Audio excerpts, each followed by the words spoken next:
But all right, guys, let's kick it off. So thanks everyone for joining in. Looks like we've got a quite a good turnout at the moment.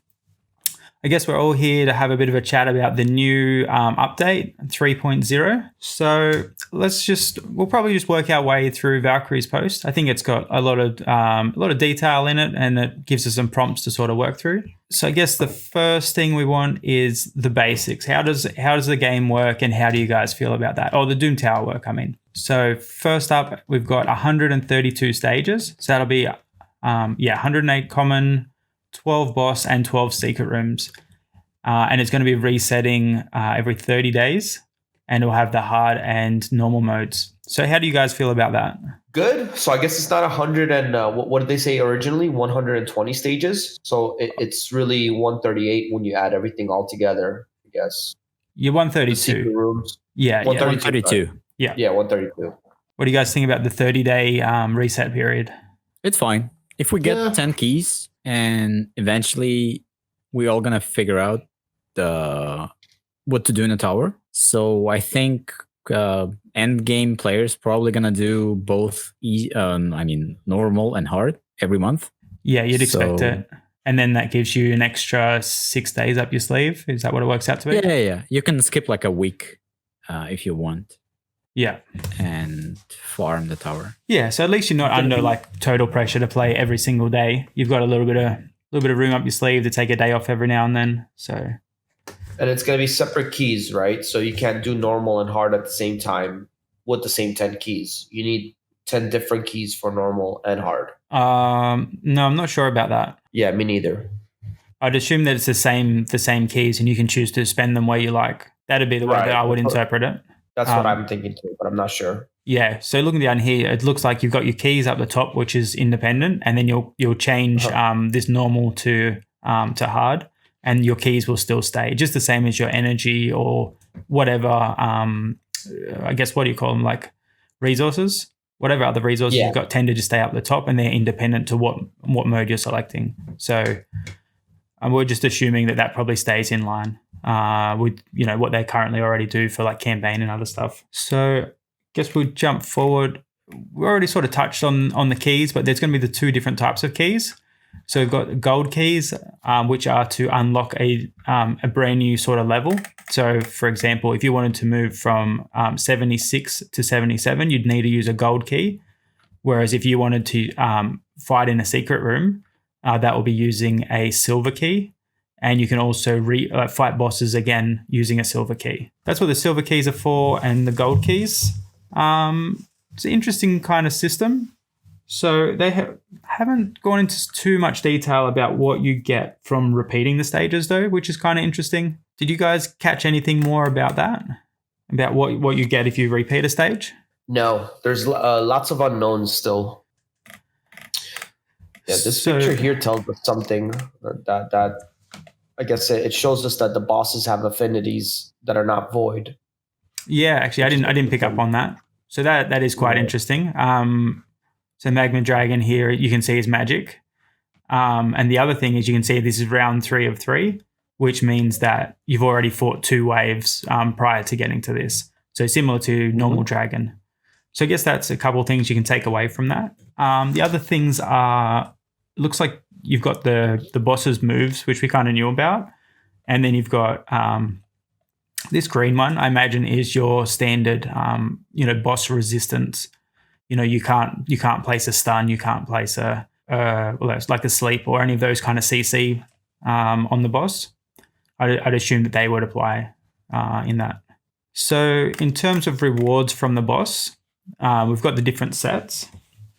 So the first, I guess what we should really say is that when you beat a boss, you don't actually get the set themselves, you'll get the materials. And then you go to the forge and you actually have to craft something. So again, there's going to be plenty of RNG in the whole crafting process and that kind of thing. But on the upside, you can use charms if you've got them.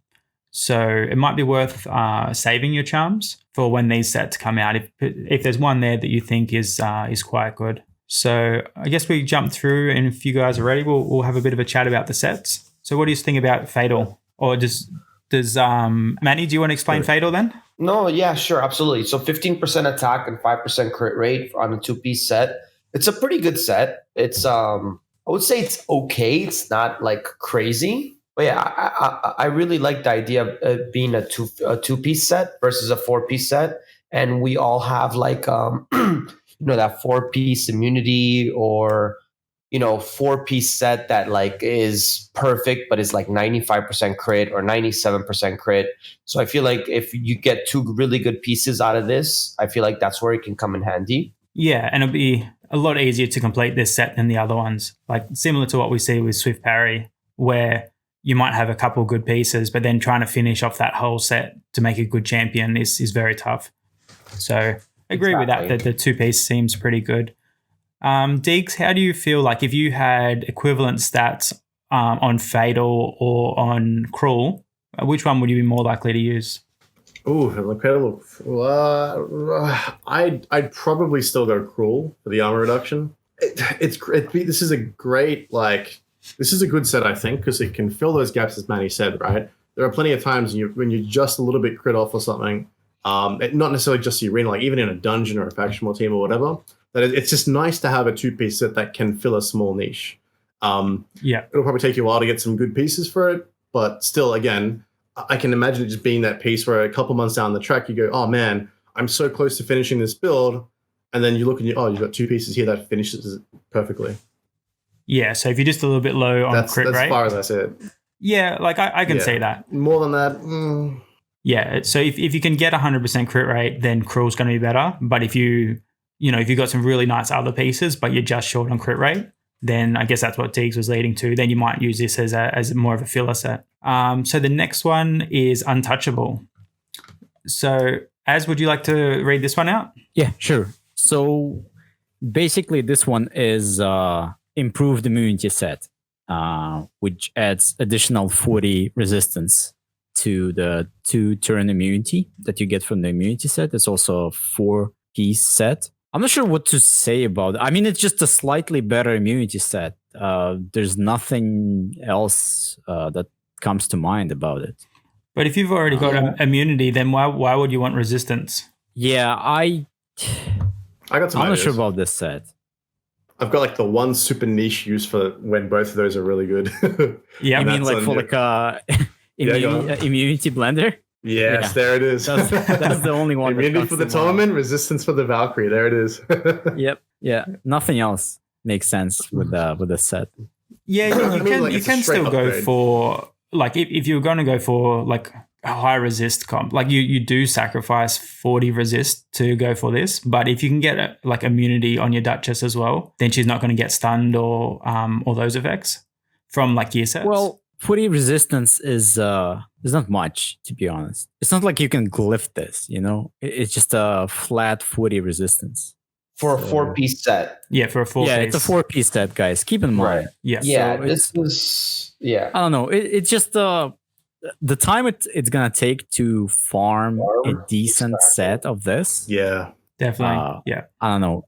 We're probably going to do like podcast 2022 by the time someone's going to farm enough from the Scarab King. Yeah, so it'll be interesting to see if you can get one boss, right? If you can only get this from the end boss, then sure. But if you can get some pieces like or materials from the mini bosses, then that might be interesting. You might actually be able to get some pieces each month. So we'll have to see how that all sort of pans out because that hasn't been explicitly said. It doesn't synergize well. Like the 40 resistance plus the, I don't know. Well, the biggest issue with having immunity is someone just comes and strips it and then it does nothing. So if you've got resistance, then you can't be stripped, and therefore you keep your immunity. But if it's 40 resistance per item, and so like 4-piece has 160, then okay. But just as it is, that would be insane. I mean, again, this is like supposed to be the best gear in the game, right? I mean, I don't know. Well, we already use immunity gear, right? And so if you can have resistance on that as well as like a bonus, like theoretically you could use this exactly like you would immunity. True. So, all right, well, let's move on to the next one. So the next one is actually a really interesting set. I'm a big fan that, this is possible. So what do you guys think? Deegs, do you want to read this one out? Yeah, sure. So Affinity Breaker, right? It's a 4-piece set that gives you 30% crit damage and also a 20% chance to do a crit instead of a weak hit. So if you're hitting someone with a negative affinity, so you're red force and you're hitting a green spirit, you have a 35% chance to weak hit, which means you don't crit, and it does reduce damage. So this is saying instead of that weak hit, you have a 1 in 5 chance on that, 1 in 3 chance to instead do a critical hit. This Is a that how joke. the math works on this? Yeah, that's correct. Yeah. You'll once you've already weak hit, and then you'll get 20% of that. Yeah. Oh, This set is Dear an Lord. insult to me. This set's going in the bin. this is garbage. I'm mad they've given us this set. Someone needs to pay for this. Like you're still going to weak hit, but you have to put in like a lot of effort to be able to make this work. So for me, it's going straight on my finite allure. Like that's what I want this set for, because at the moment I fail runs if she triple weak hits. So anything I can do to make that smaller, that's going to be quite good for me. For like talking about on an A1. Yeah, so what this basically does is if you have a 35% chance to weak hitting, with this set, you're going to have a 28% chance of weak hitting. So it drops it by 7%. And for a 4-piece set that only gives you 30% crit damage in addition to that, I feel like it's very underwhelming. Just the way that it works, the technicality behind it is what makes it not so good. If it was 20% of the 30, if it was leaving it to 15% chance to weak hit instead of 35, then it would be a lot better. But I don't think it's a good set, to be honest. I just want to say something. If this was a 2-piece set with 20% crit damage and 20% to deal critical hit instead of weak hit, so you can stack them. So it's like, improved critical damage set, that's fine. But this is unusable. I don't know about unusable. I actually like it a lot. Like, I think this one. I mean, if it was something that you could easily just stack, then it would just be overpowered, and it would just remove affinity from the game, and it would just make it like terrible. It's the same as like all your ignores, resistance, and that kind of stuff. If you have too many champions with that in the game, it just ruins that whole like avenue of attack. So, I mean, it's not gonna remove the negative affinity. It's still 60%. So it's just barely above 50%.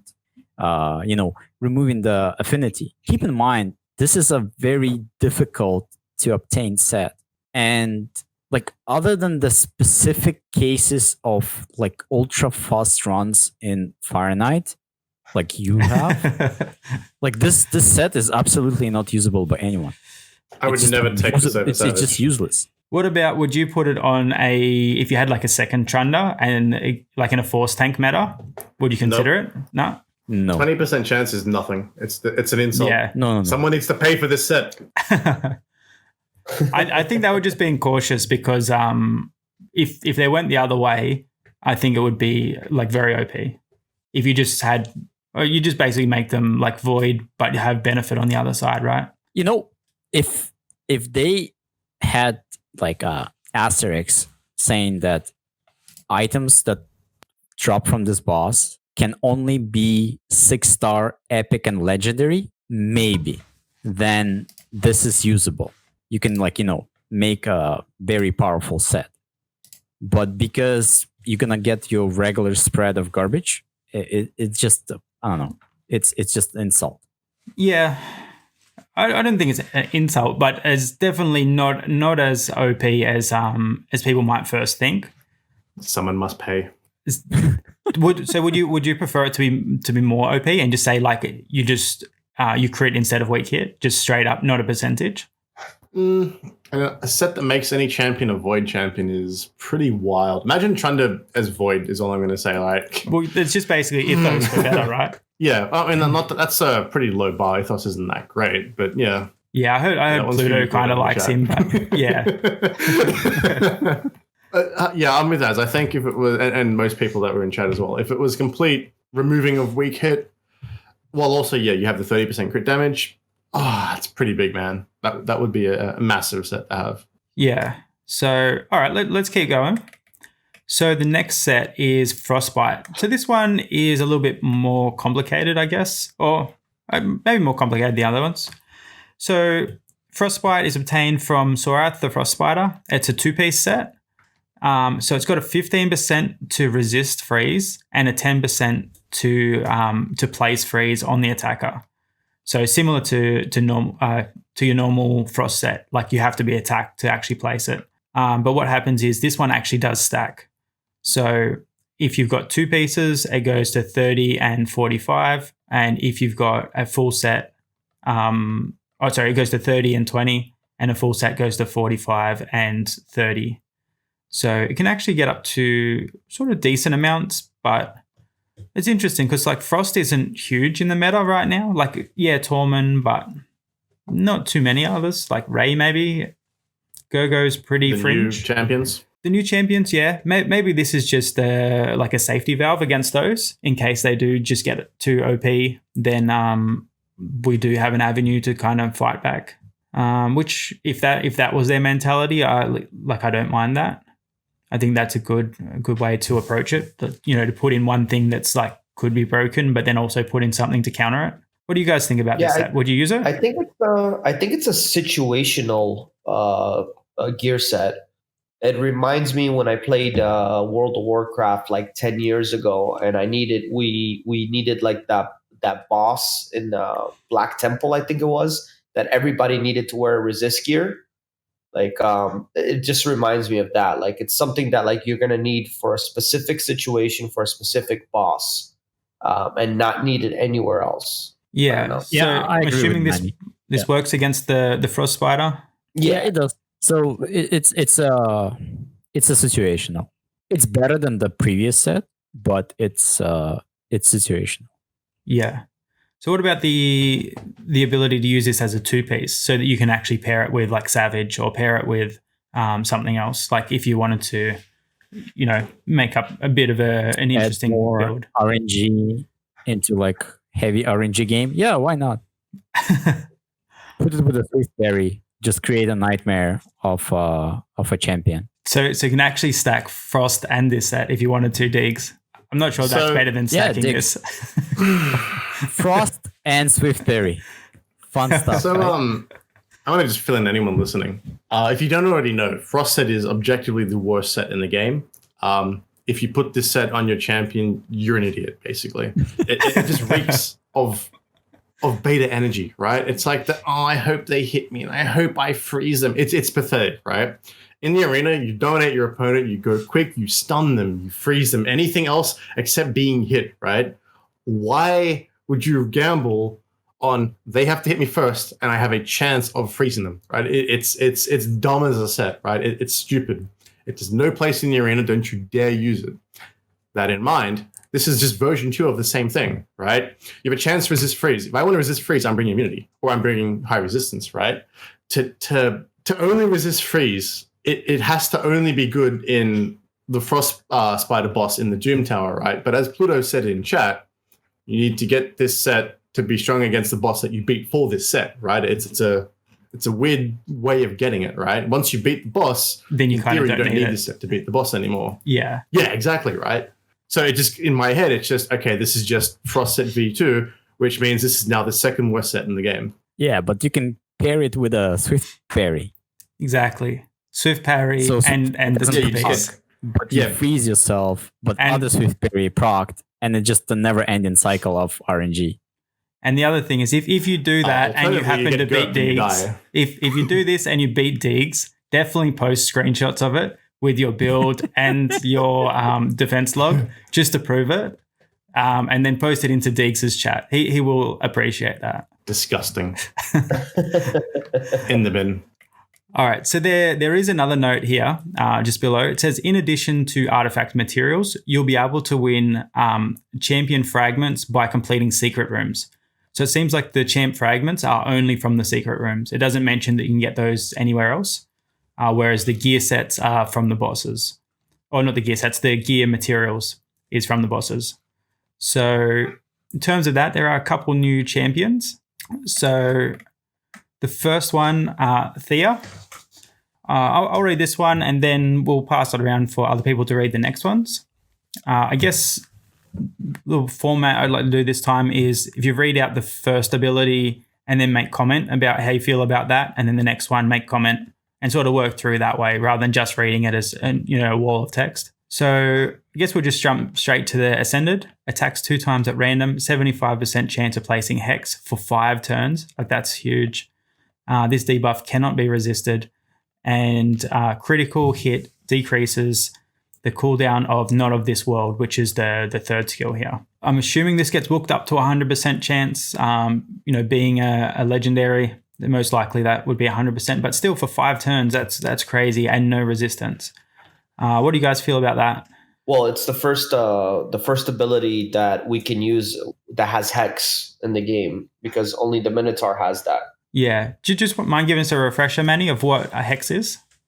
Doubles your damage. Yeah, so double damage, like that's pretty massive. Like, you think about how much extra damage like Savage does, and it's definitely not double. So, maybe an extra 20 to 30%, that kind of ballpark. But double damage is like massive. And so this is 2 times, and the can't be resisted. Can't be like understated either. So it's pretty good for an A1, I think, like actually really good for an A1, and also has the cooldown reset. So I think this is a really interesting ability. The next one is Hex Reaper. Attacks all enemies. Damage increases by 50% for each Hex debuff on the enemy. Stacks up to 300%. Like, that, again, is huge, especially considering they have Hex already, which is double damage. So now you're dealing like 600% damage. So that's pretty nuts. Thoughts, guys? I think her third skill and the passive is the biggest thing for this champion. Well, once we get to those ones, we have a bit of a chat. But any thoughts about the AoE nuke? I mean, if the multiplier is not bad on this ability, and then you can deal 6 times more damage, then she is insane. So in a post-Rhodos meta, she might rival, like, assuming she's got decent multipliers, this is the kind of thing that, like, you do have setup though. So I don't think she's just going to straight away jump into a Trunda slot or something like that. But there might be some key situations where you use her, maybe not necessarily in Arena, but she seems interesting. I think she's actually super strong in Arena. This was going to be insane in Arena. This is Candraphone levels of damage potential, I think. And that passive combined with the Hegemon is rude. How do you get the Hex, though? You got A1 first and then deal damage after that? Yeah. You'd probably have to weave in some sort of counter attack or something. A3, then A1, and then A2. 3. That's like, a big deal. Oh, yeah. Exactly. Look at the passive. Starting Nuke Hedgie, and True Fear just flies out to on anyone. Yeah. Replace Candraphone and any team right now with her, and imagine the same thing basically, but also True Fear after the Hedgie nukes you on the side of the battle. That is insane. This is going to be really cool, I think. All right. So I guess we've already started talking about it. The A3 places Perfect Veil buff for 3 turns, which is quite long in itself, and grants an extra turn. So yeah, as said, you're probably going to be doing A3 into something, which may be A1 to get the Hex if you've got a little bit of time up your sleeve. If not, maybe the A3 immediately into a nuke to try to like clean up or stabilize. So that seems quite cool.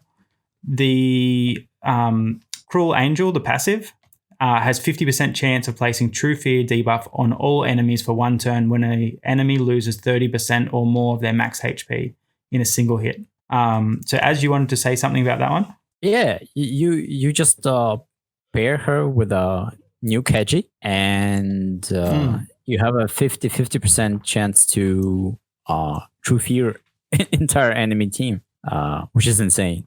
Yeah, that's crazy. that does sound disgusting, actually. Like, they have to have a cleanser.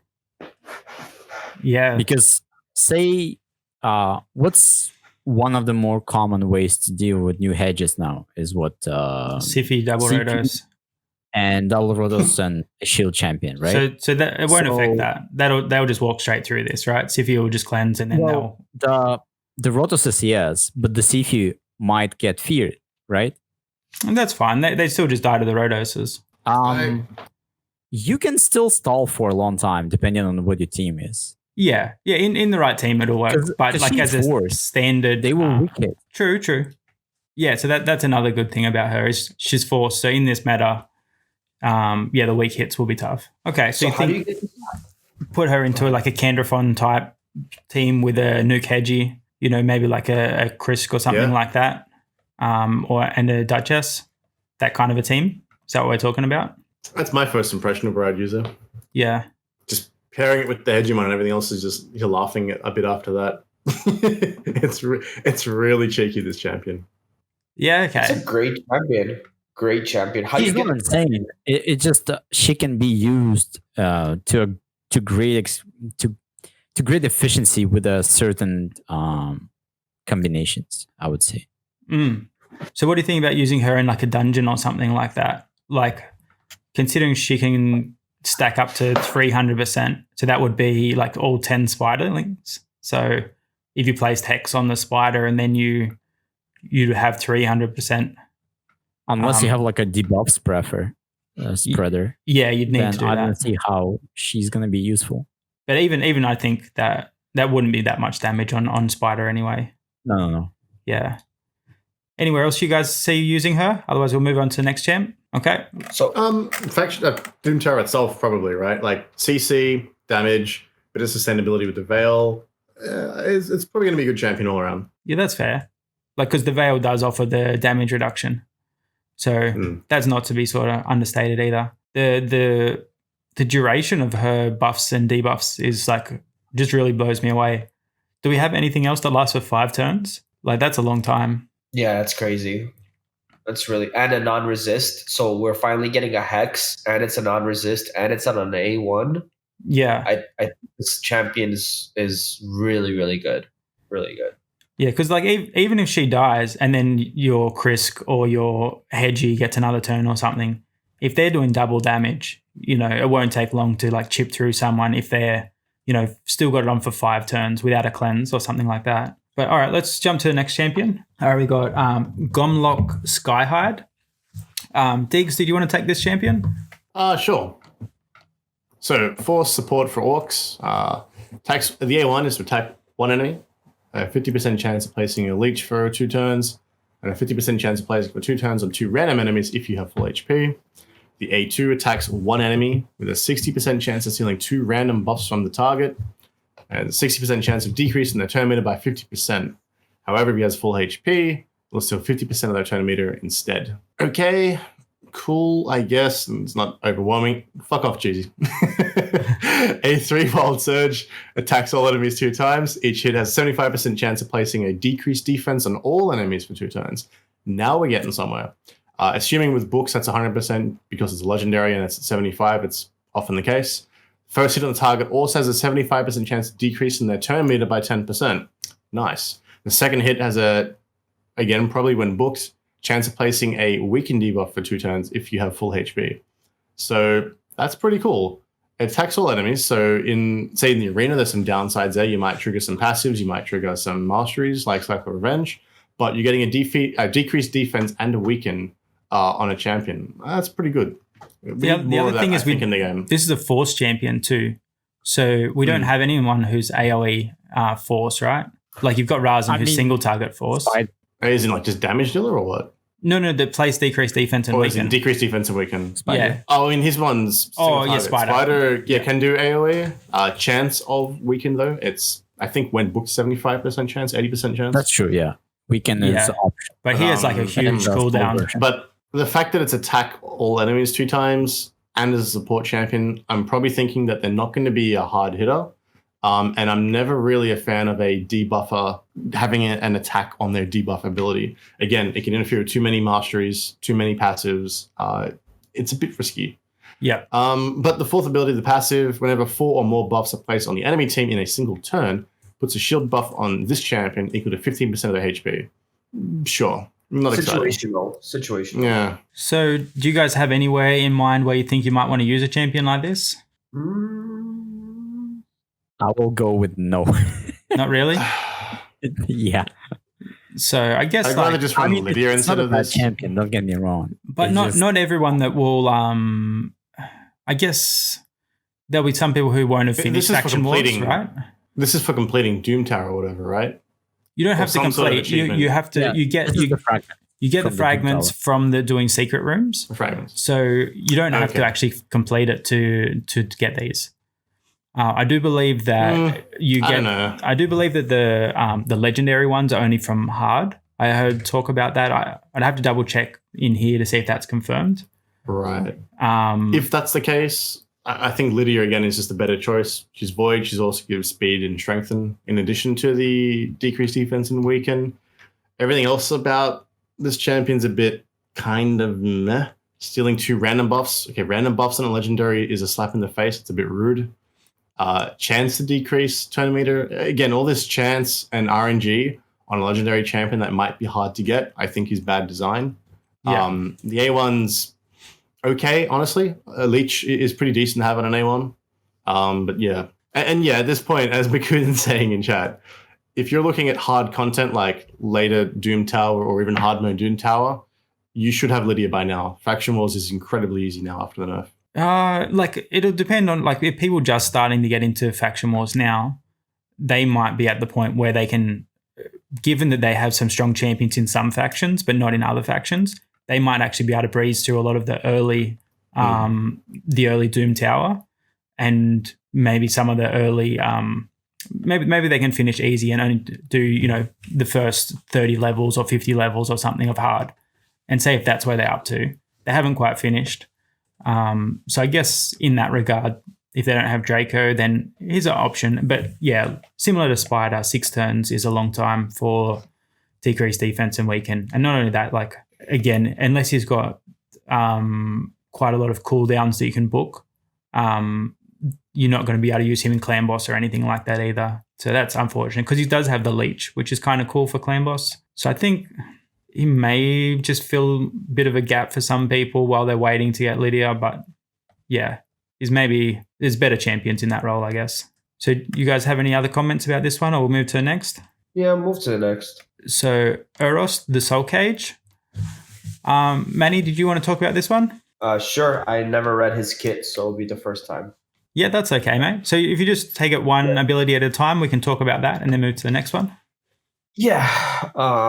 So attacks one enemy, places a shield buff on this champion equal to 10% of this champion's max HP. The shield value increases by 1% for each poison debuff on the target.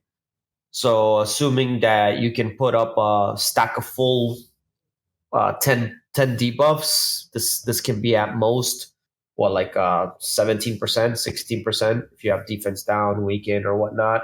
It's a unique A1. Nothing's like it in the game, so it's something new. It's okay. I don't know the rest of his kit to see how this all synergizes together, but it's always good to have a shield on it doesn't hurt, right? His A2, so attacks all enemies, has a 75% chance of decreasing the churn meter by 15% of enemies under 1 or more poison debuffs. Also has a 75% chance of placing a decreased speed debuff for 2 churns on enemies under 2 or more poisons. Has a 75% chance of placing a stun debuff for 1 churn on enemies with 3 or more poison debuffs. Instantly activates this skill when this champion is revived by Elemental Conjurer. Yeah, so that's the an epic that we'll get to a little bit later. He's got revive on one of his abilities. Okay. So yeah, if he happens to revive this guy, then all of a sudden that will get activated, which is pretty interesting. Yeah, so this champion is obviously going to excel really well when it comes to poisons. That's what he synergizes with. His A3 places a strengthened buff on all allies for 2 turns and a 50% ally protection buff on all allies except this champion for 2 turns. So that's a really good A3. Not many have strengthened and ally protection, right? If I'm not mistaken. Yeah, I think it's only a saga. So now I guess his passive, when attacked, has a 50% chance of placing a 5% poison debuff on the attacker for 2 turns. Whenever an ally is attacked while under a strengthened buff, has a 50% chance of placing a provoke debuff on the attacker for 1 turn. Increases this champion's max HP by 5% whenever an enemy receives damage from a poison debuff placed by this champion. Whenever an enemy receives damage from a poison debuff placed by this champion, also decreases their max HP by 5%. Cannot decrease a single champion's max HP by more than 25% chance in one battle. Will not decrease boss's max. Okay, will not decrease boss's max HP. Interesting. Cannot increase this champion's max HP by more than 50%. Yeah. So he won't be able to be used against the Scarab. Yeah. So that's a little bit unfortunate, but it's a lot of qualifiers for this champion. I feel like if this or that, or this or that, or this or that, it's I'm not sure how I feel about this champion. Yeah, he seems like he's going to be a bit of a tank. So maybe in a specific build where you're using that other champion, the Elemental Conjurer, maybe there's something you can do there. But yeah, I don't know. Not sure. What do you guys think? As Deeks, have you thought much about this champion? Guys, he is weird to say the least. Yep. Too many conditions, which I don't really like. That's what I was thinking. I mean, overall, yeah, it looks okay. Like his soul bounty is a good skill, but his aura is very good. All battles, but I don't know. Like everything is based on the condition. Yeah. Right. Yeah. So the all battles, like that means that it would work in Dungeons Arena. I guess, does all battles work in Doom Tower? It must, Yes. right? Yeah. It's everywhere. Okay. You see his max HP reduction. Yeah. And it doesn't work against bosses, so you cannot use him against the crab. Yeah, that's disappointing. It just, I don't know. He's void, right? Yeah, he's void. Yeah. It's, I just don't know how people are gonna use him. Yeah, I think like he seems like he's going to be able to sustain himself with his shields and be quite tanky. You know, put out that ally protect, keep your team alive. So Like maybe that's his whole purpose, is just to try to his support. second ability. I mean, maybe with a Bedalcazar on the team or something like that, or Richtov, who applies the poisons. His second ability can do a lot of things, but I don't know. I'm not saying I have the answers, but I'm seeing some potential in here for defense teams in the arena. I mean, he does strength and ally protect. That's always a really strong damage mitigation, like probably an unpart, I think, right? Yeah. You're poisoning them. You have a chance of decreased speed and stun on them when they try to nuke through you, sort of thing. It could be pretty cool. I don't know. I'm not saying I have any comps in mind, but there's some cool synergy there, I think, on arena defense. Yeah. So maybe when we get down to Elemental Conjurer, if we just keep this guy in mind, and maybe we can see the synergy there. So, all right. Yeah, I think he needs another champion to synergize. I think we'll keep moving down to the next one. So that's Royal Archmage. Is it back to me now, or is it up to you, Az? You read one? Oh yeah. I actually like this champion. I'll let you read him then if you like him. So, so he's a Bannerlord's epic support, magic affinity, and his A1 attacks one enemy, fills this champion turn meter by 10%, and it's 20% if the attack is critical. Yeah. It's okay. I mean, it's not a bad A1. Then his A2 attacks one enemy, also attacks all other enemies if it's critical. So you want to build him with a crit. Just back on the A1, sorry. So that'll just be a little bit of an issue around speed tuning and stuff. If you've got counterattack masteries on him and he takes a hit, and then he'll obviously mess up speed tuning if he counterattacks, does the A1, and then boosts his turn meter ahead of someone else's. So that'll just be something to keep in mind about him. Yeah. So his A2, also if he crits, he will hit other enemies. So it's AoE ability pretty much. And each hit has a 50% chance of placing stun debuff for one turn. After attacking, decreases the turn meter of each enemy without the stun by 20%. That is, I don't know, that's amazing ability if you ask me. Yeah. I like that you've got like a bit of a plan B for, if you miss with the stun, at least you get the turn meter reduction as like a, I'm not sure if it prize. can be booked higher than that, but 50-50 stun, or if the stun didn't land at 20% turn meter reduction, that's a big thing. So the last one is speed, crit rate, and crit damage buff on all allies for 2 turns. Once again, very good ability, especially in dungeons. It allows you to, I mean, we need to know the order of the skills on auto.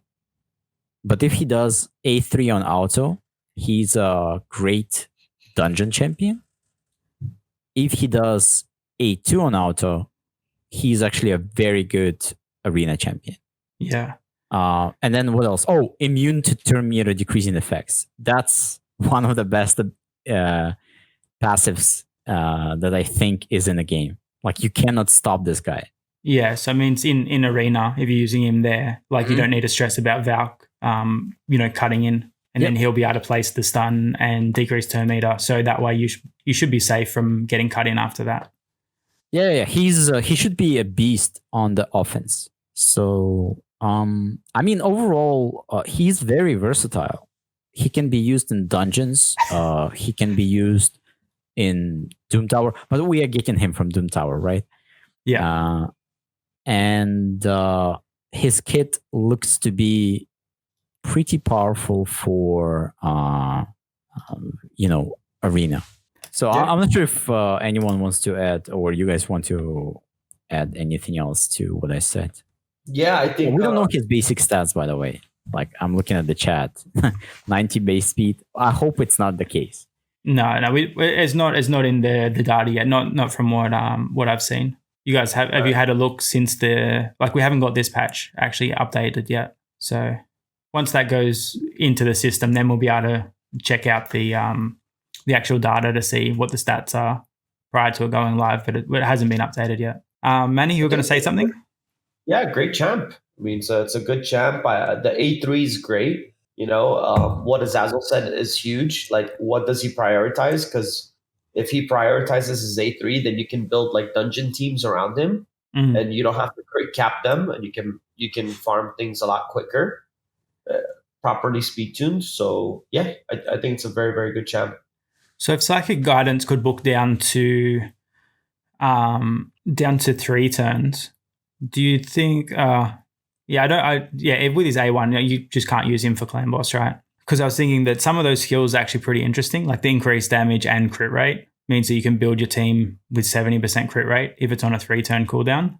But his other moves aren't that good in clan boss, so and the A1 will mess up his turn meter. Though you could build him like no accuracy. Oh no, that still doesn't work. Yeah. Okay. Yeah, I guess he's probably just no good for clan boss, unless in a speed team specifically. Yeah, he looks to be very good in speed team, but not in the regular counter-attack team. He's actually horrible in counter-attack team. Yeah, he'll instantly mess up your speed tuning. But like it's quite a unique thing. I really like this. Having him as a bit of a unique champion, immune to turn meter decreasing effects. Like it's nice to have those little cards that you can pull out and say, hold on, someone's using Valk, I can use X champion to counter that strategy, or different gear set to counter that. So he might feed into that as a little ace in the hole against a specific strat. Yeah. Okay. So Kleitz is saying he thinks that we should be able to speed tune because it's a fixed amount.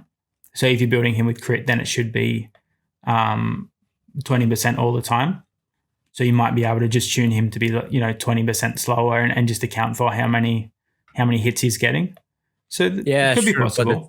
It'd be tough, but someone like Deadwood Jedi or Murder or someone like that, if they feel like he's a good champion, might put in the time. Depends on his other things, his other abilities. If he's got like no defense, then he probably isn't really worthwhile for that. But for starting champion, like I guess if you're because this one's epic, so I'm assuming you can get him from the easy Doom Tower. So that could be people still in the quite early game. They might not have a counterattack champion yet. So in that situation, yeah, maybe.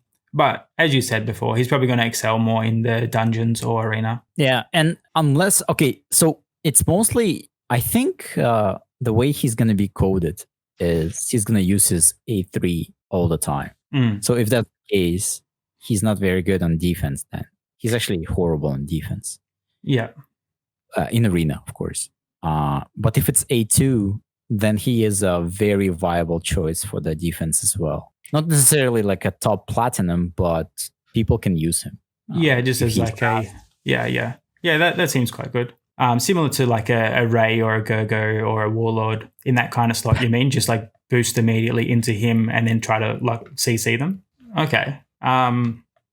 Loctus has said that with the 3 buffs, you might also be able to pair with Seer in dungeons, just for the like similar to like Mausoleum Mage.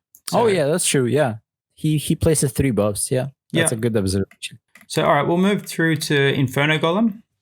So I'll read this one out. Here's a magic epic defense type demon spawn. The A1 is called Molten Punch. Attacks one enemy, 50% chance of placing a 30% decreased crit rate for 2 turns. So we don't really have too much decreased crit rate. So that's a pretty interesting ability. Have you seen too many champions that place that? Not on an A1. Decreased crit rate?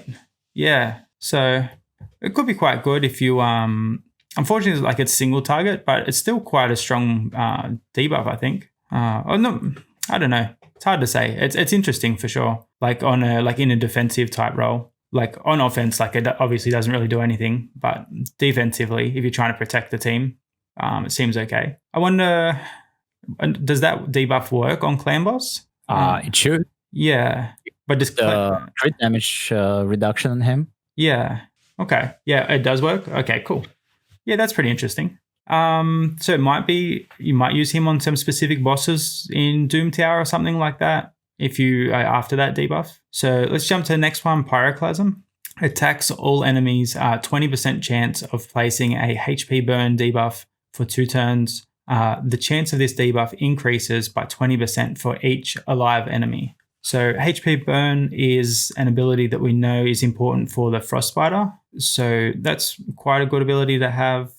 Is that the one that has the counterattacking spiderlings though? Yeah. Yes. Okay. So then you don't really want to tax all enemies. So that's mitigated a little bit to how useful that's going to be.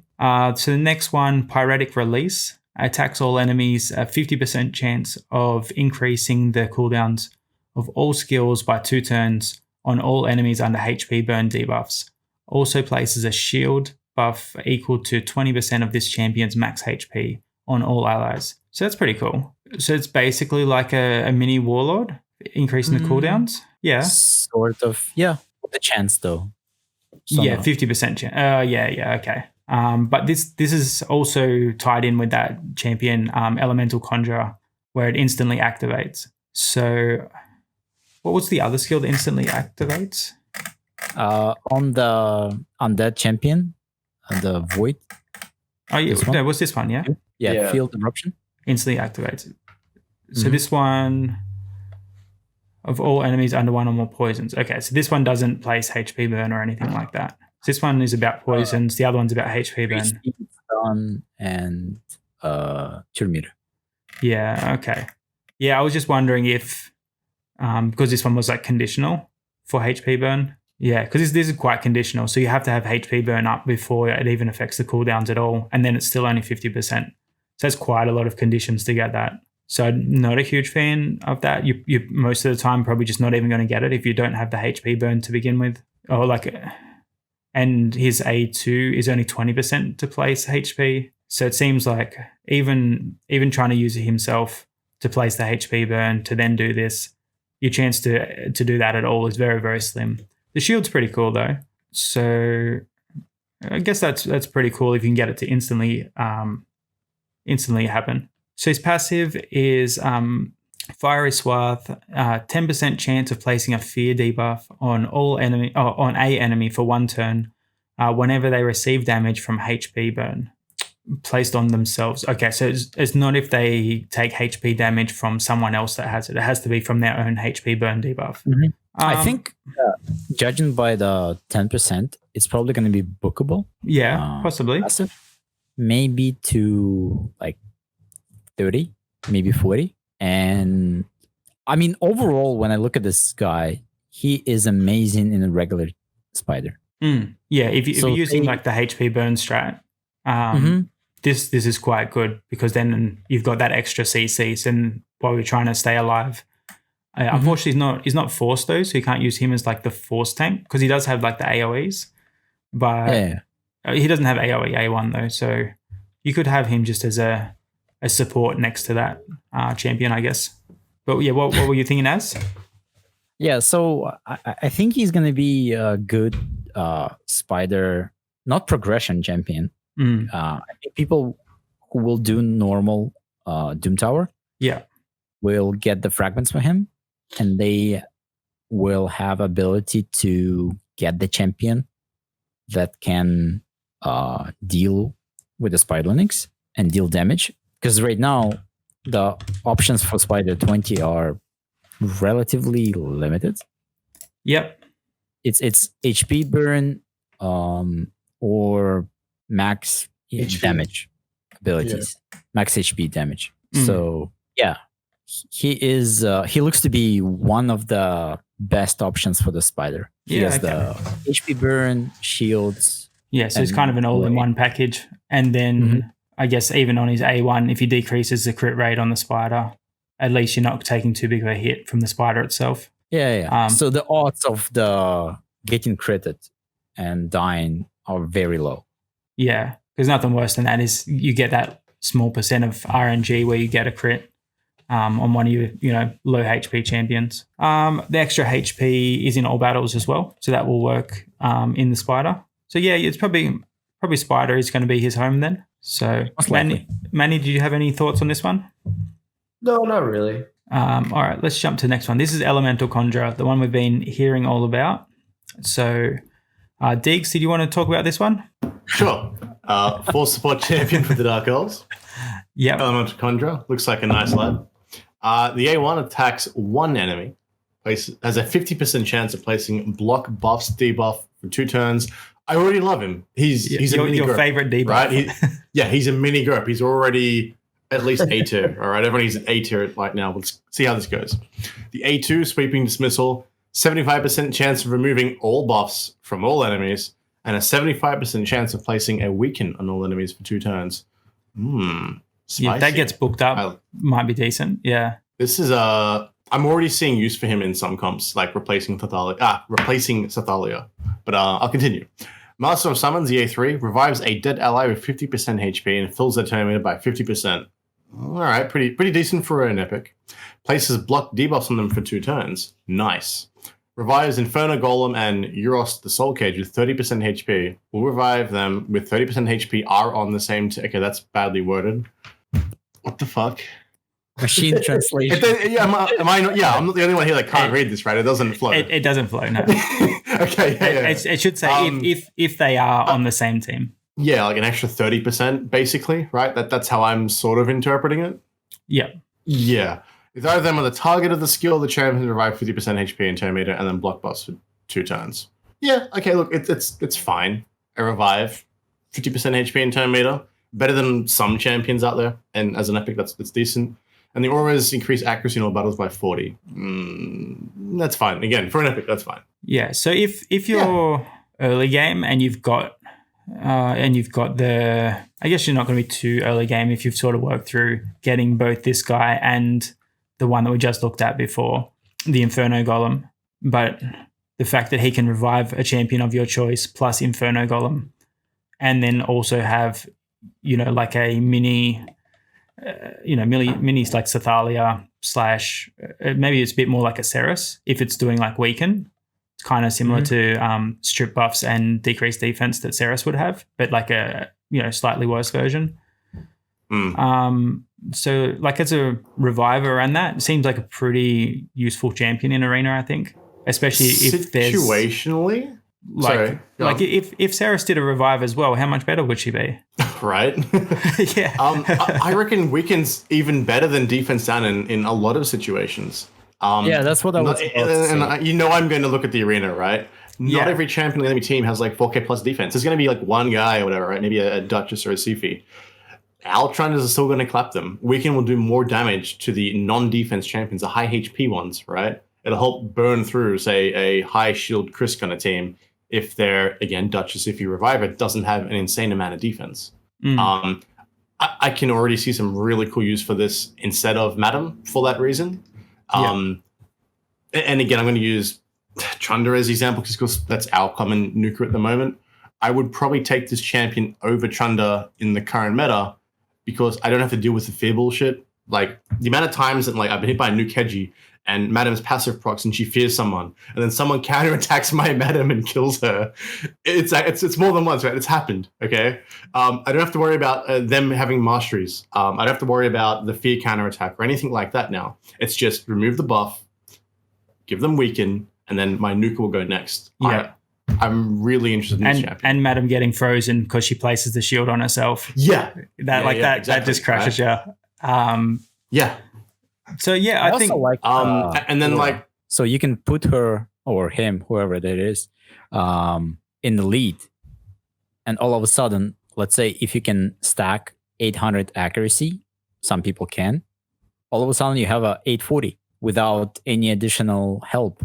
Yeah, it kind of does like everything. Like it'll be hard to actually get the GURP ability to happen at the same time, but maybe for later in the fight, like if you've half killed their team and then you're waiting for that swift parry to proc, you can just hit them, place this before you finish off their Duchess or something like that. I have an idea. The other thing will be the AI. If the AI is good and it on like defense, you might be able to use this champion instead of Ceres. Like if it prioritizes A2. Yeah. Or even on auto offense without having to manual Ceres. Oh yeah, I would use this guy alone for that reason. Honestly, I've got the big brain. Yeah, go on, Az. I'll say my big brain idea later. If they coded this champion to do A1 on auto, I don't know. That company should just fold the project and I don't know, sell it to someone else. No, we don't think it would do A1. So it would be So I guess if no one's dead, then it's not reviving. Does the revive do anything else? We'll then also place block debuffs on them. Revive. Yeah, because I was just wondering if it was like if it was more like Siffy or more like Arbiter about whether it can revive if everyone's alive or not. Should surely use the A2 first. Oh, you'd think so. I can't tell. I think it's maybe it's a Elemental Conjure will surely use their A2 first. Yeah, let's just make it easy that way. But no, I've got the biggest brain idea right now. Okay, this guy, girl. In Relentless set, you get the A2, then you get the extra turn, the A1 on like their lead. Bam! I've got myself a new GURP talk. And GURP talk. And you've got the accuracy lead as well, which like because often I know that we want to put in our Shadowbones and our GURP and our Ceres, and then we go, but hold on, they're running a Hedgie, so now I also want a shield, and then I want a cleanser, and you go, how do I fit all these spots together? So this might just be when you kind of need too many things at once and you just settle for Elemental Conjurer, not expert at like every single one of them, but decent enough that can fill sort of the role. Honestly, I'm going to lose it if non-void Epic will replace Ceres in Arena.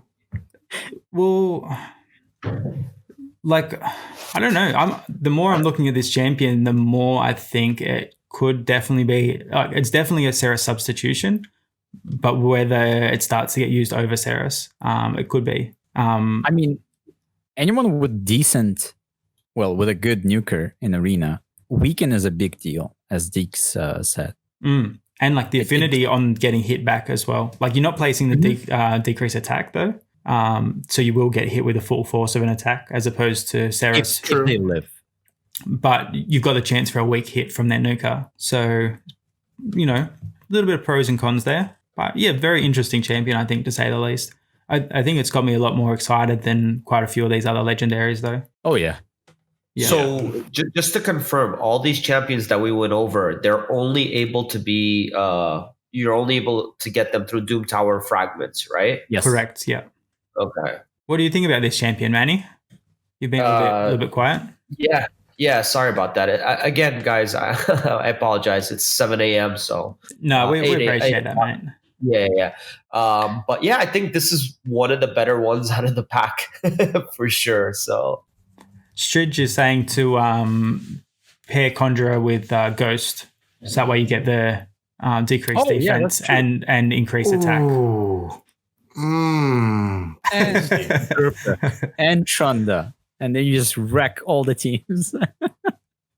Yeah. Like there'll be quite a few interesting TOS digs. Diggs, you got to save that for your OnlyFans, mate.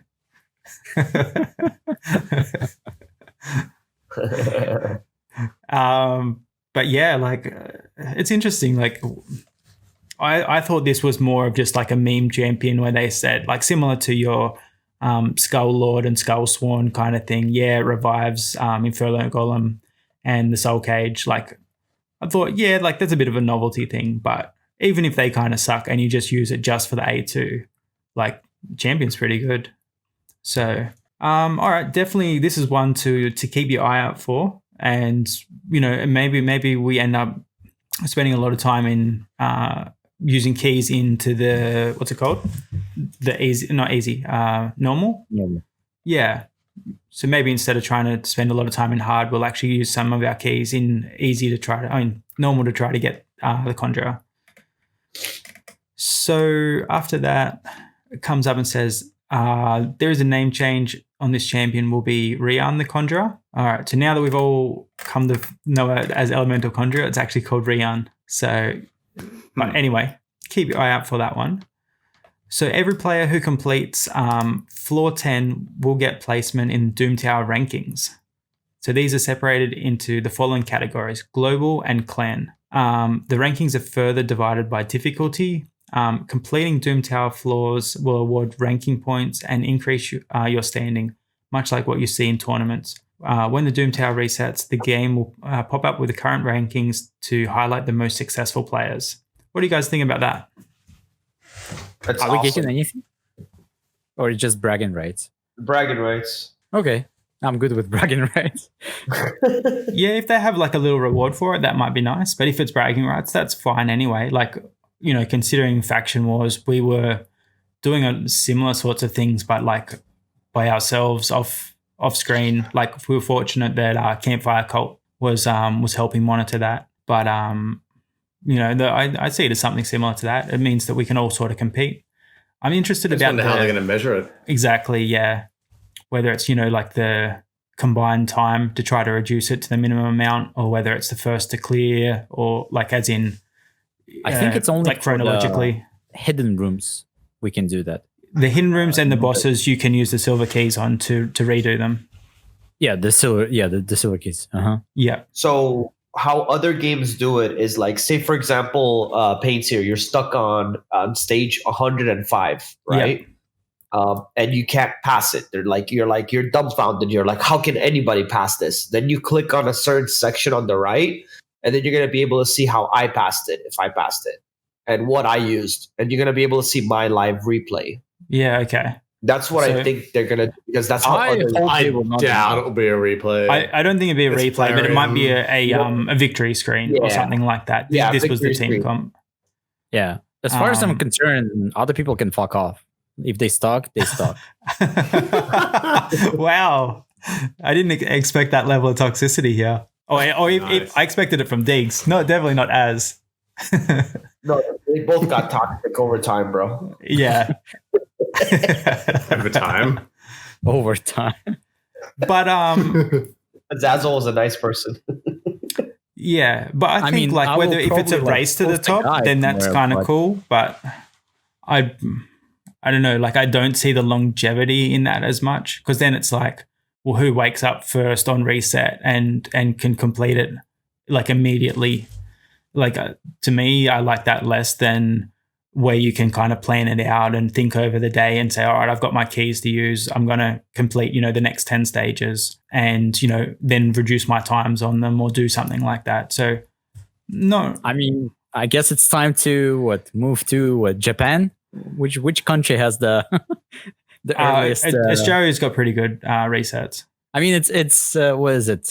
Midnight UTC. So yeah, I guess Australia works well. 11 a.m. for us. Pretty good. That's amazing. All right. So yeah, unfortunately, we don't have a lot of details around this. So I'm interested about the clan aspect of it. If it's internal clan, then I'm less excited about it. But if it's clan versus clan, I quite like that.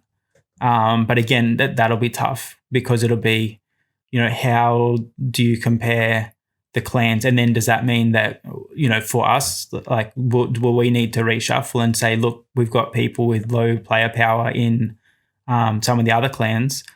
Do we bring them up into clan 1 so that clan 1 can, be the top clan in Doom Tower? Like it might change some of those dynamics, which I don't think is a bad thing. I'd rather see players who are more skilled be in the top rather than players who have big player power. Like, we all know that player power is a bit of a, I don't know, not the greatest mechanic to have ranking your clans. Dumb. Yeah. Like, we do it because that's what is ranked. Like, that is how it's ranked at the moment. But if there was a better metric, then we'd use that. Any other thoughts on the clan aspect of it, Manny? No. As? I mean, yeah, I've said it all, man. Yeah, no worries. All right, we'll keep moving along then. So we've got the Christmas Fusion Champion, Pixneal. I'm assuming that's how you say it. Wait, is that a Fusion Champion for the Christmas? Yeah. Yes. Confirmed. Oh, I don't know. I read her kit. I mean, cannot go. She's so underwhelming for the Christmas Fusion. Yeah, and you're going from a non-void Christmas Fusion legendary champ to consider. So let's read a kit and then we can talk about why Az is less than overwhelmed. So, who read the last one? Did I read the last one, or was it Deages? No. No. Do you want to read one? No. I can read it. Yeah, thanks, Manny. So, no worries. So we have Pixneal, a magic affinity support. High elves. High elves needed more legendaries, so this is great. A1 attacks one enemy, has a 30% chance of placing a veil buff on a random ally for 1 turn. Cannot place the veil buff on this champion. So A1, I would say it's pretty bad. Random, I don't know. I'm not too fond of this ability. A2 places a 60% decreased defense buff and a 15% continuous heal buff on all allies for 2 turns. Then attacks all enemies under freeze debuff.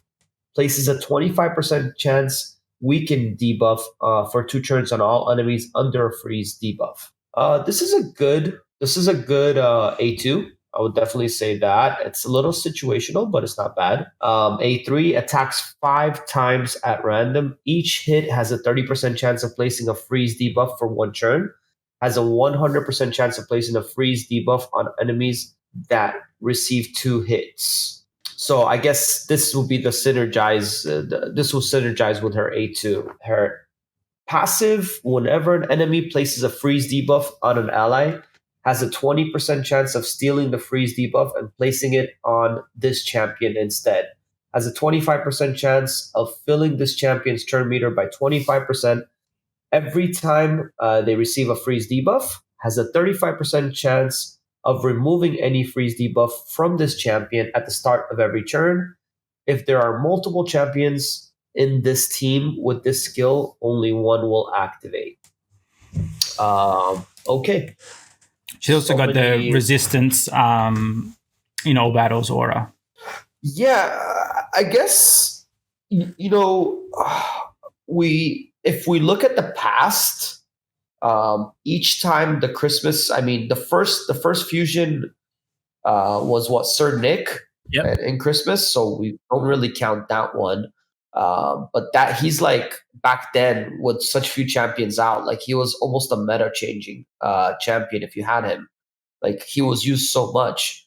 And then you had Tormund, who was a disaster for them because they had to change him and tweak him so many different times.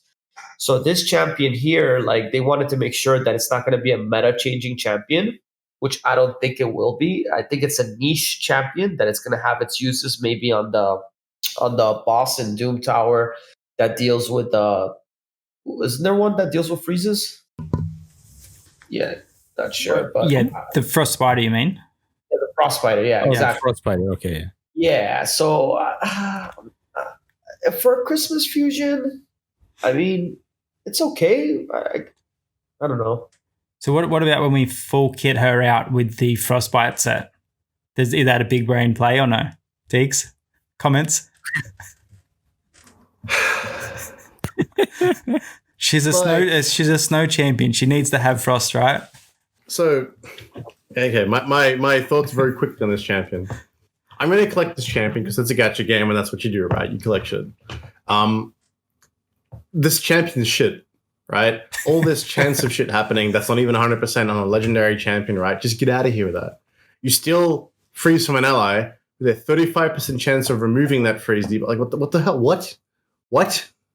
It doesn't, I don't know. It doesn't make sense. It's so underwhelming. Attacks 5 times at random. Each has a 30% chance of freezing them. What the fuck? Just attack everyone. This is a B-rate Shiramani at this point. What are you doing, Plarium? Fuck. How about this? How about this? You put deflection on her, and then you put frostbite on her as the two. But she still has the ability to cast it on herself. She'll just deflect it onto herself. Like, I just don't get it. I don't think too many people are going to be too thrilled to do this Christmas fusion. I hope it's easy. Flame fusions. Never do. But this is such a conditional champion. Like it's a condition on top of another condition on top of another condition, and it might not even be procced. It's not even 100%. Yeah, it's I don't know. It seems like it's nearly there, but I don't know. Yeah, there's just too many conditions. Abilities. Her A1 just plain bad. The A3 I keep looking at and going like it's like the A1 is only single hit anyway, but like it's an insult for Fire Knight where multi hits are kind of cool. Like it doesn't work there. It's got a long cooldown too. Like that doesn't even make sense. Wrong affinity. So I don't know. Imagine like leaving like after the Torment fusion, coming back to this shit. Like honestly, when you look at the game and uninstall. Yeah, you just fucking no, I'm out. Letters. Like what about like let's say like your champion, honestly. Let's say you're earlier in the game, right? Like hold on, because it's a fusion, you're earlier in the game, you don't have that many legendaries. You get her and now you've got an 80% resistance champion to use like as a lead. How does she go in arena? Like if that was the situation. You use her over Razin? Bots. I mean, it's just it doesn't matter. Yeah.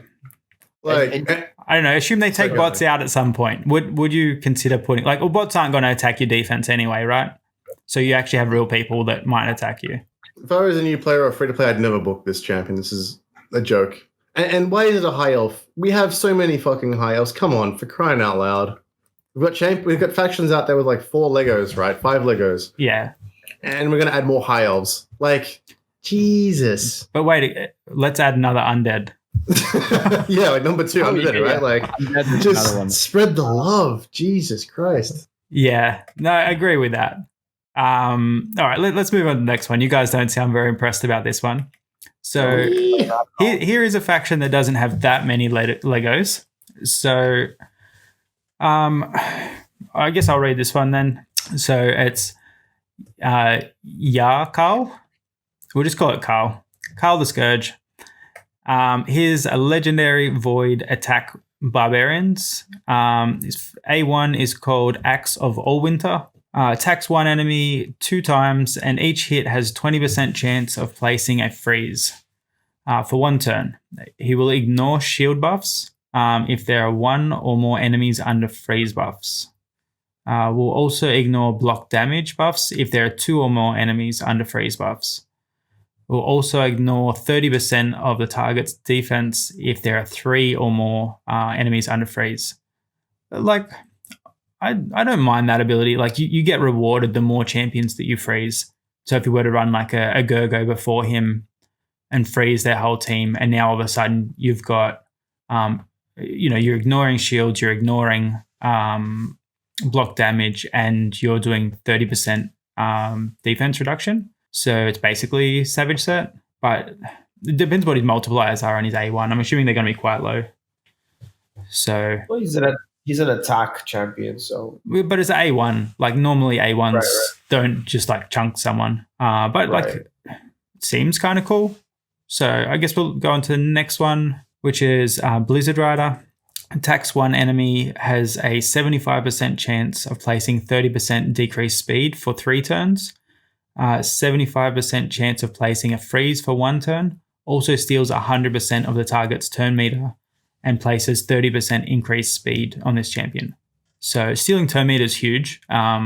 Seen that with even people, Growhack definitely. Even seeing like in the Undead faction wars where people have used like Leech or is it Stitch Beast? Is Stitch Beast the other one you use? Stitch Beast just depletes. Doesn't steal them. Oh, just depletes. Okay, yeah. But yeah, steal is huge. So I think that's quite an interesting ability. Maybe more for like PvE content. Yeah, it looks all right. Yeah. So it's 4 turn cooldown. So if you can book it down to 3 turn, might be enough to be able to use it on some either like the Faction War 21 boss or possibly maybe some of the mini bosses or something like that. If this is able to be used on bosses, then I think it's quite useful. Yeah, it could be cool. Glaciate attacks one enemy 3 times. If the target is under a freeze buff, removes debuff. After attacking, if the target is under a freeze debuff, remove the debuff after attacking and places it on all enemies except the initial target. Will also attack all enemies except the initial target after the 3rd hit. That's like an overly complicated ability. Like, why do that? I can see some really cool synergy with the A2 and A3 though. Mm-hmm. Yeah. You target someone with high turn meter, you steal their turn meter and you freeze them, right? Then you basically go again because you've just taken an 80%, 90% turn meter bar. You then retarget that person and then spread everyone. Exactly right. Pretty cool synergy. It would be interesting if it was like gave you an increased chance to like an increased accuracy to land it or something like that, so that you could do it on like a low accuracy champion and then spread it to their high high resist champions. Sorry, I was talking about resistance. Yeah.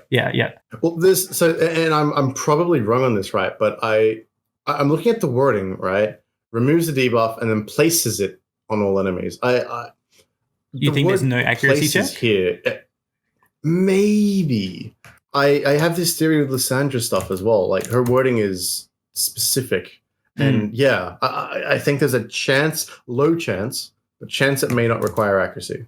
Yeah, if that's the case, I think this is quite good. Like, because it's easy to land it on like their nuker or something like that. They won't have resistance, of course, and then you can spread it across to someone else. So that could be quite interesting. So the passive is called Law of Ice. Decreases the damage this champion receives by 10% and increases the damage this champion inflicts by 10% if there are 1 or more champions under freeze. Increases this champion's speed by 15% and res by 50%. By 50. Speed by 15 and res by 50. If there are 2 or more enemies under freeze, and it also has an active part, which is place an unkillable buff on this champion for 2 turns whenever there are 3 enemies under freeze. So that's pretty cool. So immediately after Glaciate, he's unkillable. Like assuming it's worked. This guy was supposed to be a fusion champion. This guy's good. Yeah. I think he's like on defense, he seems pretty cool. Like this is a good Christmas fusion champion, not the whatever her name is. Yeah, and then the aura is actually really interesting, which is increases ally attack in Doom Tower by 43%. 43% is huge.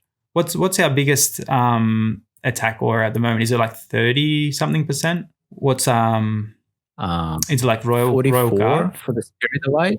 Okay, yeah. There are conditional ones. There's a 44 for Spirit of Ice. Someone has it. I forgot who. Was it? Oh, that's spirit only. Like this is for everybody. Yeah, but I mean, it's still situational, right? I'm pretty sure that Royal Guard is like 32%, which is quite good. Turvold is 42 in factions. Okay. RG is 35. Okay. But yeah, this is definitely either the highest or equal highest. So definitely someone that could be useful for Doom Tower, like in terms of speed clears and that kind of stuff. Definitely someone to keep on the radar just for that increased ally attack alone. I guess what's your feeling about this champion, Manny? Feeling good? Not so good? I think it's a champion that synergizes really well with any champion that can put freeze down. I like everybody said, this should be the Christmas fusion right here. Yeah, not sure why. So, but this one's come after Pixniel. So how are we getting this one then? If she's the Christmas fusion and this one's come afterwards, so these are not ones from the Doom Tower. These are just as new champions. So this is just from the shards. Oh, this one will be a shard. So this will be like the Rhodos fusion when you could also get Siphi. This is like the Siphi of the Rhodos fusion, right? Yeah. Okay, that kind of makes sense. That if you say that she's definitely not Rhodos, but she was like a lower tier champion, and then you get someone that synergizes as well. That's the Void, and the Void is like good, and the other one is medium. Yeah, that makes a bit more sense. It's not what we want though, but it does make sense of why you would do it in that way. Obviously, you want people buying shards and that kind of thing. Deeks, have you got any other thoughts on this champion? No. I mean, there's a lot happening with freeze debuffs fitting the Christmas theme and all. I really don't want to look too much into it because it's a big ask. A legendary fusion champion, all right, probably achievable for most endgame players. And then all of this hinging on being decent. If you get a Void legendary champion from the shards, I'm not going to look at this twice until I pull the champion sort of thing. Yeah, but I guess like we know there's going to be a 10x that'll have this champion as one that you can pull. Yeah. So then, would you recommend people should consider it? Like, conditional to all your normal 10x conditions. Yeah. So everyone that's got less than 50 legendaries or 60 legendaries or something should definitely not really be doing the 10x. But if you're an endgame player, should we be doing it? Yeah, could be cool. I'd say with the Voids and 10x especially, I'd be even less likely to recommend to someone to pull in a Void 10x unless they're an endgame player, like not even late game but endgame player. Just because if you pull 200 shards for this guy, let's say you get really lucky, right? 200 shards for this guy, or on average 2 other Void legendaries. For most players that aren't in the endgame, it's absolutely better to get 2 random Void legendaries. There's some really strong Void legendaries out there. But look, you got nothing else left to do and you want to catch them all, go for it. Anything else on this one before we move to next? This is the only champion from the legendaries that looks to be self-sufficient. Like from the entire list we went through, other than the lady that puts Hex, this is the second only legendary that actually works well by himself. Yeah. Like, everything else is condition after condition with more conditions applied. And I just don't get it. Yeah. I do like this champion. How he it's not conditional. You still get something, but he rewards you for having more rather than being, having conditions to get that big effect. I quite like the reward system. If you've got one frozen, you get like a minor thing, but if you've got a whole team frozen, you get some really good benefits. I did see someone in chat saying that they're just not going to go for the Christmas fusion at all. What are your thoughts about that? Everybody always says that every fusion there is, so never skip a fusion. Yeah, that's what I was leaning to.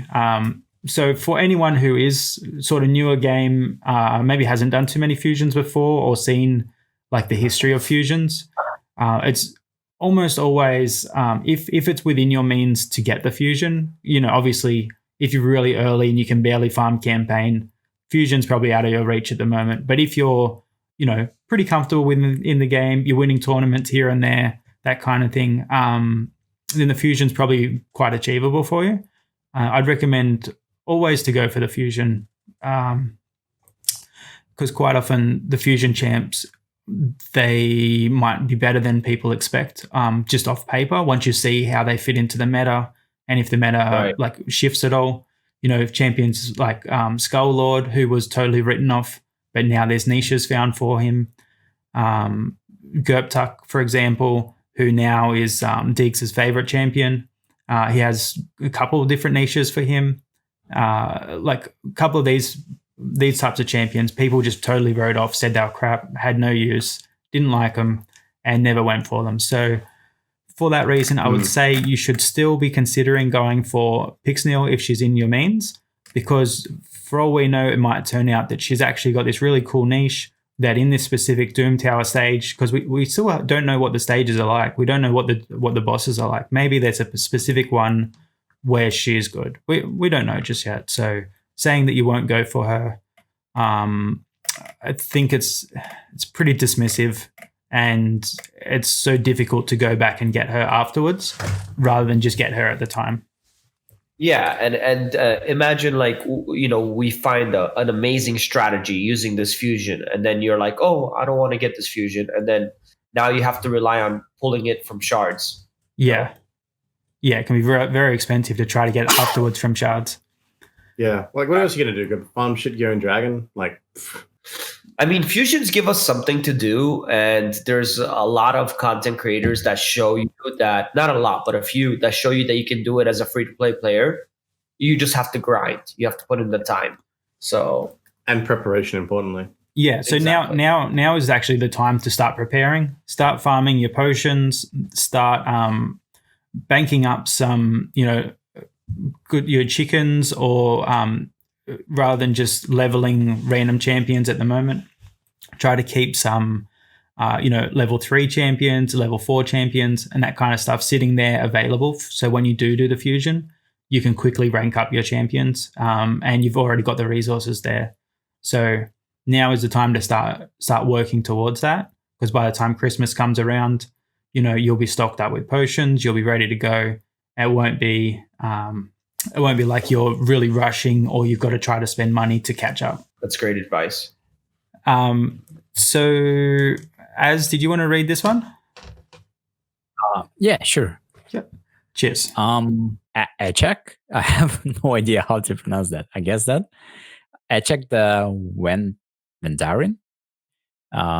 Demon Spawn, Epic Force, support. Okay, so let's go with A1. Attacks one enemy has a 30% chance of decreasing the duration of one random buff if the target is under HP debuff. Also has a 30% chance of decreasing the target's turn meter by 15% if they are under freeze debuff. So garbage ability if there's no HP or freeze conditions. It's just basically just one attack of A1 does nothing. But wait, Bully does that, and Bully's the best champion in the game. Well, we're not talking about Bully right now. Want me to go debate about Bully for the entire podcast. So he's like a conditional bully, so fair enough. He's not definitely not as good. So let's just move to A2. Places block debuffs buff on all allies for 1 turn and 20%. That's actually a very powerful ability for 2 turns strengthen. Yeah, I like that ability. I like this. There's no conditions or any percentages. It just is. I guess you can book it down to 3 turns maybe. If it's going to be a clan boss champion, yeah, it will be 3 turns. But if not, even 4 turns is still good. Like there's no one else in the game that places that, and they're both actually really powerful buffs. So yeah, it's actually a very, very good ability. Anyways, it is only 1 turn. It is only 1 turn for the block debuffs, but it's still fine. Like Grizzled Jarl, I guess, is the other one who places block debuffs. And but strengthening is better because for sure. boss ignores. Well, it doesn't ignore defense, right? But strengthen just plainly decreases the damage by 25%. But anyways, let's go to A3. Because then we're gonna talk about the champion anyways. Yeah. Attacks all enemy has a 70% chance of placing freeze debuff for 1 turn on enemies whose attack is higher than their defense. Interesting. Has a 70% chance of placing HP burn for 1 turn on enemies whose defense is equal or higher than attack. Yeah, I'm actually a big fan of that. Like, it makes a lot of sense. So they're offensive champions, you freeze them so you're not getting hit by them. But they're defensive champions who are slow and not really dealing damage anyway. You give them HP burn to sort of chip away and start dealing damage to their team. So in that way, it actually makes sense. The issue is that if you come across a champion that's like defense-based, like offensive champ, then it kind of doesn't quite work. But, if it's an attack champion, then it works well. Yeah. Okay, and the passive heals all allies by 5% of their max HP every time an enemy under HP burn debuff gets a turn, and then fills the turn meter of all allies by 10% every time an enemy under freeze debuff gets a turn. Okay, I like this passive. Yeah, so this is really about the whole freeze burn strat that, it was sort of looked at a bit with Tormund. So there might be a bit more to it with a few more freeze champions and a few more HP burn champions. This one might fit in the middle of maybe a different type of strat where you just perma-freeze them. It'd be tough to achieve, but if you could manage to do that, then it'd be a horrible team to fight against in Arena if you could keep them frozen. I mean, I can see where this guy can be used in multiple settings. Like, he looks to be very versatile.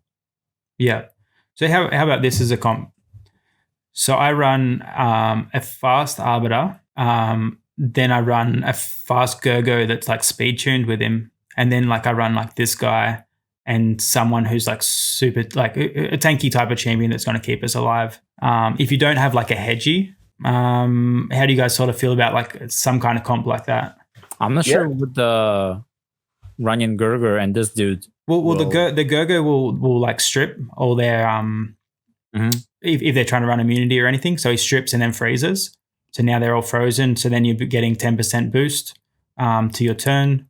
And then, you can start to have him take his turns, place up the block debuffs and strengthen. So now the people who, as they're coming off their turn, sort of one by one, off of the freeze one by one, their turn order is probably going to be messed up a little bit and that kind of stuff. So by that time, he's placed his block debuffs and strengthen. And, if you've got maybe your other champions like a Krisk or something like that.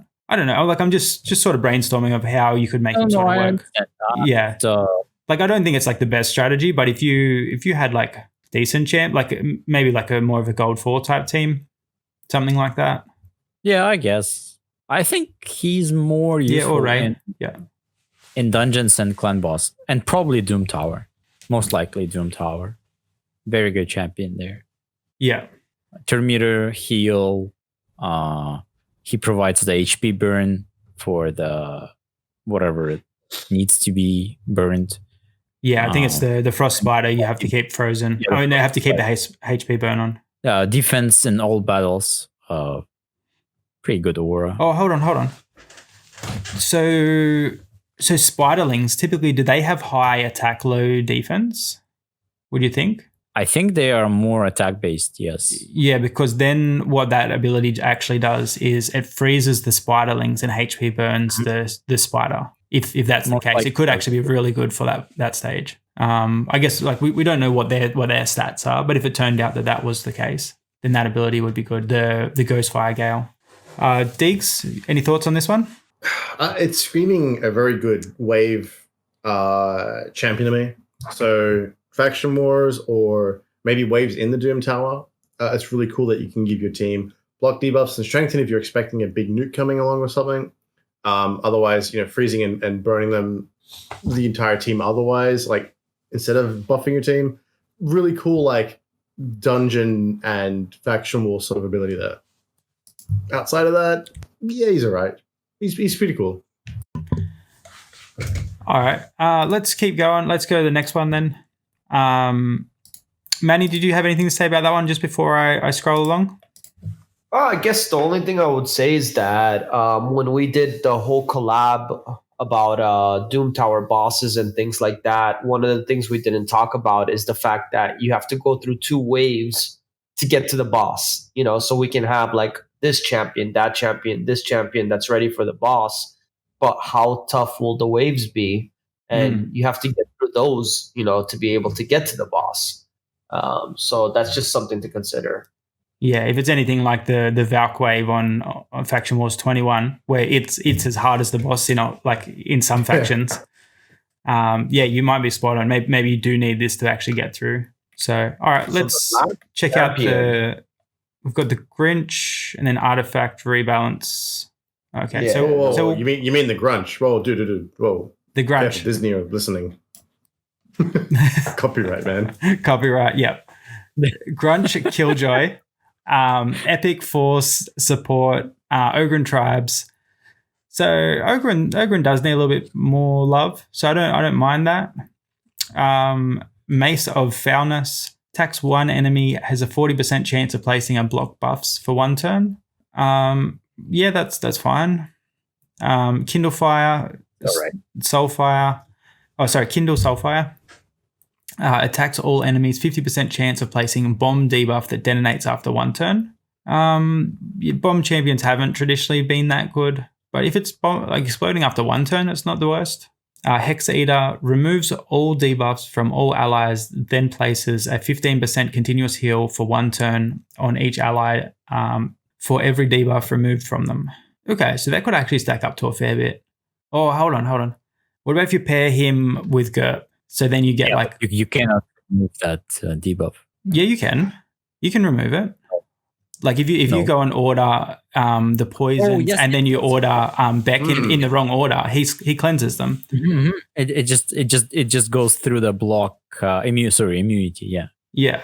So you could have you could have GURP go before him, and then all of a sudden you have like 3 continuous heals stacked up. It's pretty cool. I'm also a fan of any champ that has block buffs on their A1. It's a very strong ability. Yeah. Madcap fills turn meter of all allies by 10% whenever a bomb debuff detonates on an enemy. That's pretty cool. I don't know, like exploding bombs is traditionally hard, and if you are blowing them up, normally it means that you're probably going to be killing the enemy. So, it's fine. And he also has a allied defense in Faction Wars by 30%. So 30%'s decent. I don't know. Any real thoughts about this guy? I think he's a stripper. I'm sorry, a cleanser. He's a cleanser. Yeah, cleanser. Which is great. In Ogren. Oh, actually, for Ogren's boss, that's actually pretty good. The Ogren's boss. Fear and burn, right? Yeah, mm-hmm. Yeah. So if you cleanse that, that's pretty good. Because normally that's how you die, and a lot of people try to use man-eaters to get through that. So in that regard, he could be helpful. So I think that's probably a good spot for him. The bombs for, I guess, the waves before you get there. But I think the bombs is probably less of the effect, and the main thing you're looking at is the Hex Eater.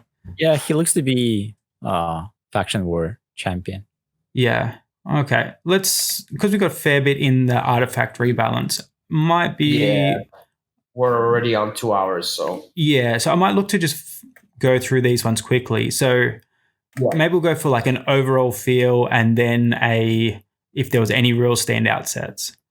So we've got Retaliation going up 10%, Regeneration going up 5%, Toxic going up 25%, Reflex up 10%, Avenging up 15%, Destroy is up 10%, Cursed is 25%, and Curing is 10%. So I guess for me, like the overall feeling is adding an extra 5 to 25% to all the sets that suck is like the most, lazy way to, buff it. They needed a full rework, especially the one that we're looking at right now. Yeah. Like this doesn't do anything. It's actually all right now. It's usable. And this one, support. Cure? The heal. No, not the cure. Yeah, the yeah, heal. yeah. Like if you pair it that one's with pretty good. immortal or something, that's like pretty much So like you're- 20% HP on each turn. Regen, yeah. So if you have a So- couple of supports that provide other things, like let's say Blind Seer. Yeah. I actually have my Blind Seer in this set currently. So now you don't have to worry about them staying healthy while they can perform their support for other champions. But everything else, I don't know. I guess if I were to say something, I do feel like what Ron said in the chat is really true. I don't really feel like the devs play this game because there's like not to go on a side tangent, but there's so many things that are wrong with the game for so long that it's just left wrong. Like just a quick thing, like when you're trying to set up your defense, you have to go through 200 champions to find the right 4 champions instead of having a scroll option to like be able to like, see which champions you want to see, like when you're setting offense. That's just an example. So yeah, I think Ron has a big, I think he's pretty right on that. Now, when it comes to artifact rebalances, the ones that really stand out to me, well, first of all, I think they did horrible with the toxic set. I think they should have left it at 50% instead of push it to 75% and left it and put it at a 5% poison. I think that's how toxic would have been a lot better. The one MVP set here that like people may overlook that is going to be absolutely amazing is going to be Reflex. I think Reflex set at 40% chance when you have those champions that have like a just an A1 and an A2, but a very powerful A2 that goes on cooldown. Now to have a 40% chance, and then you have the accessories to make it almost a 50% chance. Yeah, I think there's something there. Yeah, that's fair.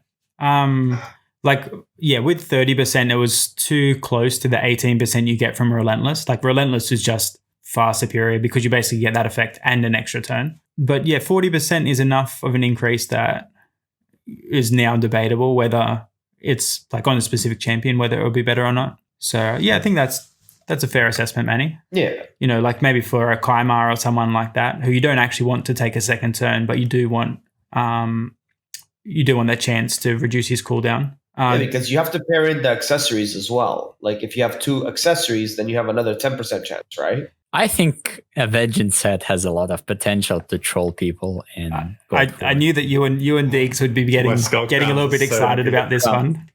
Yeah. High resistance skull crowns. Just put 4 of them and have fun. Yeah, that too. for sure. Too. I've already got a build. I'm ready to go. So this will be something to be careful of if you are attacking a skull crown. Be a little bit wary about dealing damage. So this is only if it's on a crit. So yeah, and the other thing is it's got no damage penalty now, whereas before it was 75% damage penalty, if I remember correctly. Yeah. That's why it's actually has a niche. Yeah, so this is quite a big buff. Toxic is one that's used a lot in clan boss now, in like high tier clan boss, and I guess very low clan boss. They're like the 2 areas you might want to use it. So going up to 75% is actually pretty consistent, to be fair. So I don't know if it changes it too much. If you're going to be using it, then you'll use it either way. Any other sets that really stand out? I guess Destroy for the new boss, the Scarab. Yeah, but right? How much you can get per 1 turn? Yeah, I'm assuming the cap stays the same, which was 8%, if I remember correctly. I think it was 8%, yeah. Yeah, but now you can actually you can get more overall max HP reduced. I guess it's situational for that tanky boss, the crab, right? Yeah, I'm assuming that this is where you'll use it. If you've got some laying around, or definitely don't be selling any good pieces of it. Make sure you keep the best pieces you've got, and keep them in mind for the Scarab. Cursed, I think, is still going to suck a bit. Though I guess there's some... no, I think because it's still the 50% heal reduction, if you did actually want heal reduction for some particular reason, you would just go for a champion that had 100%. 50% is not ideal. Yeah, sorry. So It's 75. No. 75% chance to place a 50% heal reduction. Oh, the 50%. Yeah, you'd want 100% heal reduction. Champions with 100. Yeah. Any other of the sets that you guys wanted to talk about? Curing still sucks. That's probably all of them. Yeah. Miscellaneous Christmas decorations. Faction Wars got nerfed into the ground. And that's probably about it. Closing remarks, Manny? Yeah, I think this is going to be a great patch. I think we're going to have a lot of... at first, it's going to go slow. So what I feel like my prediction is going to be that there's going to be server restarts. If I had to guess, it's probably going to be around 100 or more. But besides that, the positive outlook is that we're going to have a challenge, something that we're all going to be like, hey, how did you beat this stage? Hey, there's going to be more interaction with the game. There's going to be because the game right now is very, very stale.